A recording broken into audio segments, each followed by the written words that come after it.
Good evening and welcome to the Ramsey Report, Australia's investment intelligence channel through the lens of residential property. I'm Ewan Ramsey. I'm the Director of CEO of Ramsey Property Wealth. I'm Dr. Prabath Morawakage. I'm the Head of Property Economics and Intelligence at Ramsey Property Wealth. Over the past few weeks, there's been one headline almost everywhere that you look, and that is inflation is easing. Well, that naturally leads us to the next question, which is, does that actually mean that interest rates are finally coming down? It's an understandable question, but I guess today what I'd like to suggest is that there's probably a more important one that needs to be discussed, which is, could your property portfolio survive in an 8% interest rate world? Because if your investment strategy only works when interest rates fall, then perhaps the conversation isn't really about interest rates at all. Perhaps the conversation is all about how the portfolio was constructed in the first place. Perhaps this is ultimately what the conversation is all about today. Not forecasting, not speculation, simply understanding, I guess, what today's economic environment actually means for the long-term property investor. Yeah, exactly. And so, Prabath, let's begin where we always should, which is with the evidence. Because I think a lot of investors have probably heard the headlines over the past few weeks, but very few have probably actually looked beneath the headlines. That's probably true. The headlines are not necessarily incorrect. So, because headline inflation it is, right? The ABS reported an annual CPI of 4%, right? And if that's the only figure someone saw, yes, the inflation has decreased. But the monetary policy isn't based on the headline inflation. That is based on the trimmed mean inflation or core inflation. The Reserve Bank pays much more attention to that. And what commonly measured by is what remains in the economy, as inflation. Right. Most of the volatile items are removed, and it accounts for the less volatile items in the basket. Importantly, that figure has increased from 3.4 to 3.6%. So that's the one RBA cautious about. Right. So, I guess although many people are actually obviously celebrating inflation falling, the measure that the Reserve Bank watches probably most closely is actually moving completely in the opposite direction. That's right, because trimmed inflation has increased, the headline inflation has decreased. There's an important distinction because those two figures tell different stories. The headline inflation reflects what consumers are experiencing, and then the trimmed mean inflation measures what remains within the economy. When you combine those figures with the cash rate, of course, that's why RBA is practicing a cautious approach. And so I think this is where many investors unintentionally oversimplify the conversation, right? Because the assumption becomes, well, if inflation is falling, then interest rates must be next, right? But the data actually suggests that it's probably a little bit more nuanced than that, right? Exactly, because the economic cycles are not straight line. So the cycles are persistent. Right, and then policy decisions rarely respond to a 1 month data, and they look at the persistent data and evidence accumulated over time. So therefore, that's why RBA is really keen on the inflation going on and then making the cautious decisions. Right. And so I guess this is why we're really sort of having today's discussion. It's not because we sort of know where interest rates are going to go next, right? Because we don't. No one really does. But it's more because I guess good investors don't build portfolios around certainty. They build portfolios that can continue performing across a range of various scenarios, right? That's exactly how institutional investors do. They analyze the scenarios, then try to look at the uncertainties around scenarios. And it is about understanding how different economic environments might affect investment decisions rather than predicting a particular number. With that in mind, probably brings us to probably the most important question of today's discussion, which is, if rates remain higher for longer or even move higher again, would your portfolio still even be positioned in the way that you had originally intended? Because that's a very different conversation, right? From simply asking, well, when interest rates might fall. Yeah. So Prabath, do you mind if I ask you, do you think that we've become a little bit obsessed with trying to predict the next interest rate movement? Yeah, that's a fair question because every economic cycle seems to become reduced to one question. So that is what RBA is going to do. 100%, right? We all sit there every quarter, every month, the interest rates are going up, the interest rates are going to go down. And every headline we look at seems to reinforce that, right? We've got the market trying to predict interest rates going up, or no, we're going to get one cut or two cuts, or maybe interest rates are going to be pushed back. And it's almost as though investment success depends on getting that prediction right. When in reality it doesn't, right? Because the Reserve Bank of Australia doesn't build portfolios, but investors do. Yeah, and that's a really important distinction because I think investors can fall into the trap of believing, or once interest rates come down, everything's going to get easier. Maybe. But I guess what happens if they don't? Exactly. That's why we use scenario analysis, right? Scenario analysis try to build several outcomes happening, and not because we expect one outcome, because we want to understand the consequences of several outcomes. So let's unpack that, because we've deliberately called this the 8% question, not the 8% prediction. And there's a very important difference. Yeah, there is. We are not suggesting lending rates will move up to 8%, right? And then we are asking a different question. So if they did, how would your portfolio respond to that kind of a situation? That is most important thing. Then how do your cash flows will be changed? And then how your structure will be resilient, and then how would whether the additional lending is possible, and then would your current structure continue supporting your long-term objectives?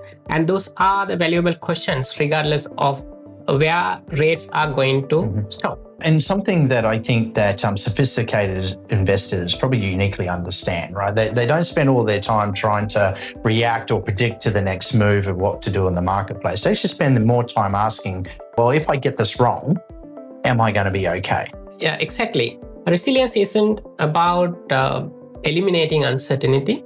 It's about ensuring uncertainty doesn't fundamentally change your long-term direction, the portfolio.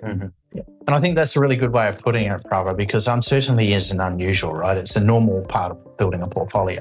If you've invested over the past 20 years, you've experienced global financial crisis, you've had COVID, you've had record low interest rates, you've probably had the fastest tightening cycle in decades, we've had changes of government, we've had tax reform, and we've just had the biggest tax reform package passed down when it comes to investing in 30 years, right, with the latest changes.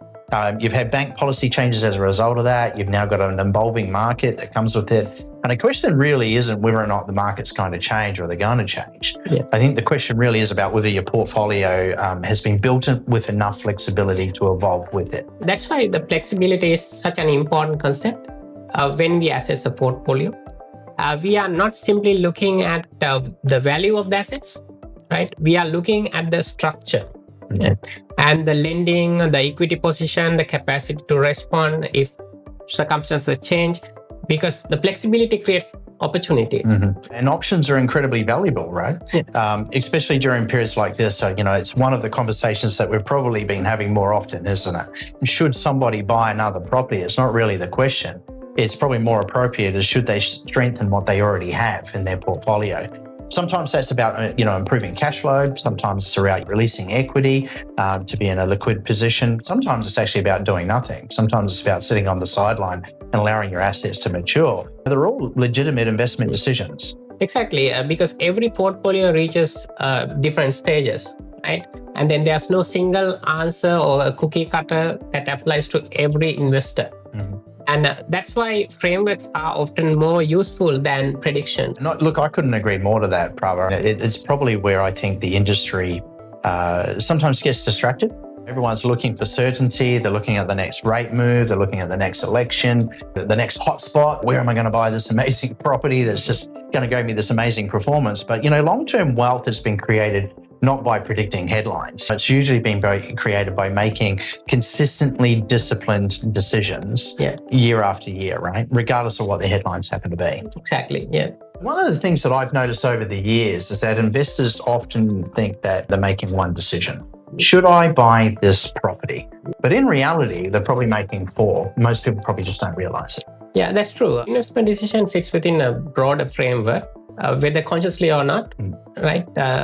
Every investor is making decisions about the economy, right? And their portfolio, their lending, and finally the property, right? So we'll talk about that one. So let's unpack that then, right? Because I think this is where most people genuinely start to maybe think a little bit different about investing. So let's start with the economy. Why not start with the property? Because the property doesn't exist in isolation, right? It exists within an economy. Economic conditions influence employment. Employment influence migration. The migration influence housing demand. Then housing demand influence vacancy. Vacancy influence rental. Then rental performance influence long-term investment outcomes. The property is simply one part of a much larger system. It's a really interesting way to think about it, right? Because most conversations begin with what's the suburb, what's the property? Maybe really the better question is well, what's happening in the economy that's creating the demand for buying a property in this area? Research isn't really about finding the next hotspot, right? It's about understanding the structural forces that are shaping markets over the next decade, right? And the infrastructure investment, population growth, employment, housing supply, demographic changes. Those are the foundations. Once you've established that, the next decision really, from my point of view, isn't really about buying the property. It's really about, well, what's the strategy, right, that I'm going to deploy here? What role does this next property actually need to play in my portfolio? Is it improving cash flow, accelerating capital growth? Is it creating equity for the next acquisition in my portfolio? Reducing maybe concentration rate risk? Do I need to diversify? Is it about increasing flexibility? Because, until you answer that question around the job that this next property ultimately needs to do inside your portfolio, it's very difficult to know whether any property is actually going to be the right property. Exactly, because two investors could purchase identical properties and achieve completely different outcomes, right? Not because of the asset, but because of where it sits within the broader portfolio. Yeah. And this is obviously where I think we arrive at probably something that's often underestimated, right? And this is the lending structure. I think there's a tendency to believe that finance simply enables the purchase of a property, but in reality, finance shapes what becomes possible afterwards. It does. The lending structure influences the future borrowing capacity and also the cash flow, debt flexibility, refinancing opportunities, the ability to access equity, even the sequencing of future acquisitions, right? And which means a property purchase with the wrong structure, right, may limit opportunities for longer time. And I guess, only then, right? So, you're talking about the economy, about why I'm buying in this market. You're talking about debt structure and strategy and lending and setting up the cash flow. It's only really then that we arrive at the property itself. And I know that probably sounds a little bit backwards to some people because the industry naturally starts with the property, right? But I think the property is actually the final decision and not the first decision. Yeah, by the time you're assessing an individual property, the economic case has already been established, right?